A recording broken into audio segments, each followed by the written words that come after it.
In today's video, I'm going to teach you how to email a scanned document from Scanner Pro on iPhone.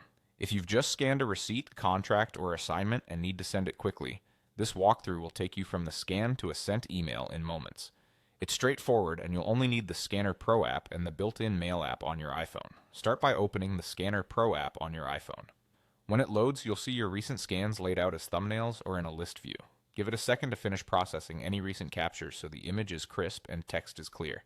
Now tap the document you want to email. This opens a full preview. Take a quick look through the pages to confirm everything is legible and in the right order. You can pinch to zoom to check small text and make sure the first page is the one you want your recipient to see first. If you notice something you'd like to edit later, that's fine. For now, we're focusing on sharing the existing file. With the document open, look for the export icon. It's the square with an upward arrow, usually near the top or bottom of the screen depending on your version of the app.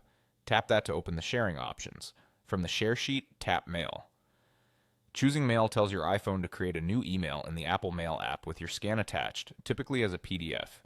If your scan has multiple pages, Scanner Pro bundles them into a single PDF, which keeps everything together and easy to read.